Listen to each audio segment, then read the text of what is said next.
Hi Mayans, and welcome back to my channel. Or if this is your first time watching, I'm Blvd Maia, and I talk about everything in my transgender and lesbian life that you would really like to know about but are afraid to ask. And if you're watching this and you haven't subscribed, please know that it is actually very, very important for my channel that you subscribe. Please and thank you. And what I want to talk about this week may very well cause me to update that intro, because I recently discovered something about myself. And I did it through the power of television.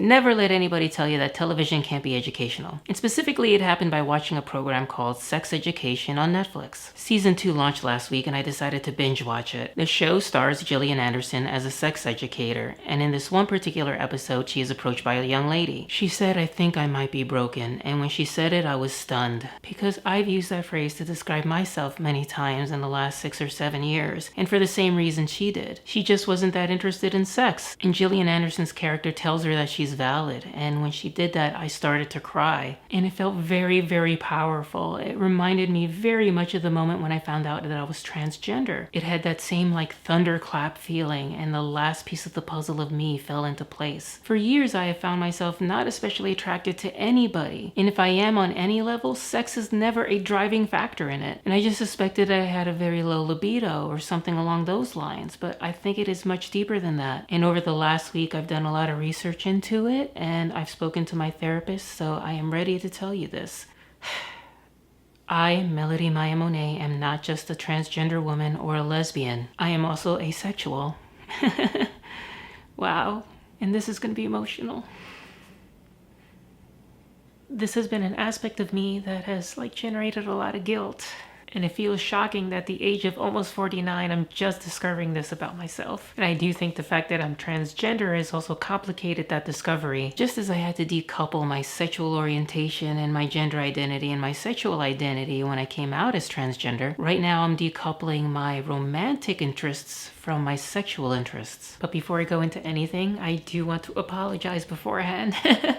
Because if recent coming out videos have taught me anything, is that it takes a while before you gain the kind of language and experience in a new community to precisely be able to describe yourself. And I also want to say at the top that no, I don't consider myself an advocate for the asexual community, at least not yet. I mean, it took me 5 years after I went full time and a full 4 years after my bottom surgery before I dared make a video on this channel. And at the moment, I really haven't ventured into the asexual community, and I don't know what that's going to be like yet, and I'm a little nervous about it, and I have no real understanding yet of where I fall in it, except that I'm certain it does describe me and that it is me. I've spent so much time in the last week looking at videos by asexual people, and one of them was actually pretty funny because it said, if you're wondering if you're asexual and you're watching this video, you're probably asexual.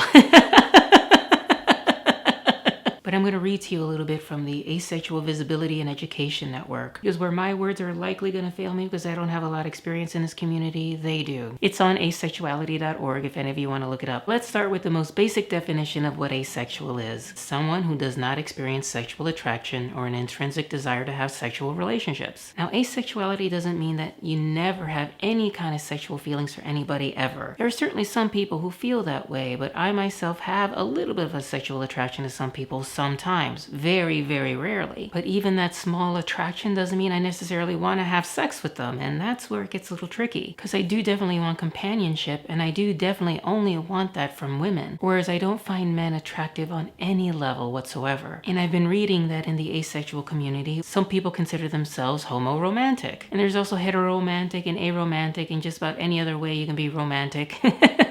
Or not. So yeah, I do still consider myself a lesbian. I'm attracted to women on a level that's a little bit more than romantic sometimes. I fall in a gray area, and I use that word intentionally. And that is still perfectly valid and still falls within the asexual umbrella. There was somebody in a video who described it in a way that I found very useful for myself. They said, it was like a road of attraction had been built, but the road leading from that attraction to sex was not there at all. And that's what I feel like very, very often. I value physical intimacy with somebody. I want to kiss them. I want to hug them. I want to be with them. And if they want to have sex, I'm perfectly okay with that. But I find that within the act of sex, I'm not terribly into it, and that has led to so much guilt. It felt more like a group masturbation session, if that makes any sense, instead of anything inherently sexy about them. It has made me feel ashamed of myself to a level that's very similar to how I felt before I transitioned, when I knew there was something different about me that I just couldn't handle. And this has been something I've never talked with a sexual partner about, because I really didn't understand it as part of my identity. community, and I didn't want to make them feel like they aren't attractive or that they couldn't turn me on or get me there. That isn't their fault at all. It turns out it's me. It's all me. There was one passage on this website I really identified with in terms of that, and it goes like this. Asexual people can still have libidos or experience arousal. This may include kinks or fetishes, activities or sensation that arouse a person sexually, but have nothing to do with wanting sex with another person. Many people who experience sexual arousal in some form still identify as asexual. It's up to you to determine if you're asexual, but kinks, fetishes, or turn-ons don't rule it out. So thank God.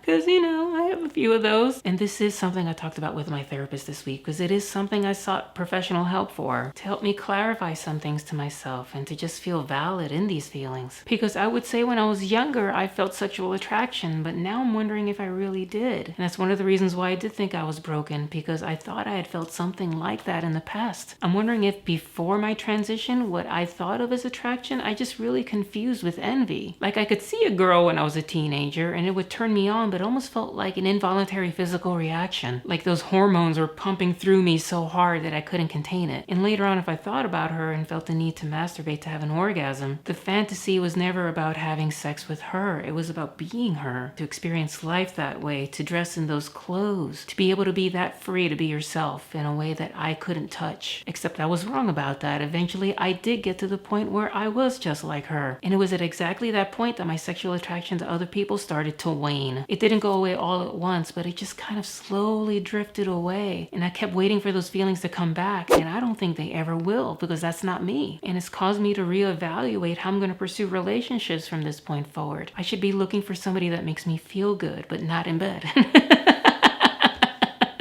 I think that makes total sense. And it's gonna have to be somebody very special, because they're gonna have to understand that when we're having sex, really for me, it's about making her feel good. I'm there for her. And yeah, I can orgasm, but usually only if I do it myself. But I will enjoy that sexual encounter because I love being close to her. I love being naked next to her and feeling our bodies together. It's just that in that moment, I really don't care that much about an orgasm. As if I needed another way to feel different.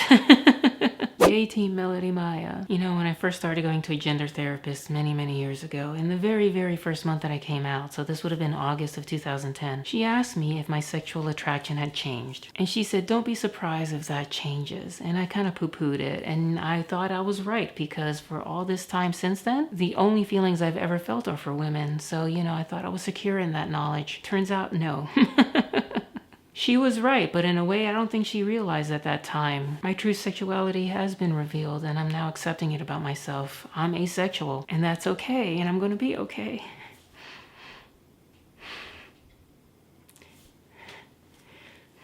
But it is something I need to learn about and learn more about myself. And maybe finally, equipped with this final piece of knowledge, I can move forward and find happiness, and maybe find happiness with somebody else. Okay, that's all I have to say for this week, as if that wasn't enough. But if you have any questions about asexuality that I didn't answer here, or if you yourself are asexual and have any advice, please put all of that in the comments down below. And if you have a dime to spare, please consider supporting what I do by contributing to my Patreon. As always, my social media links are down below. And on that note, please like this video by giving it a thumbs up, please share this video, and please subscribe, and see you around the interwebs.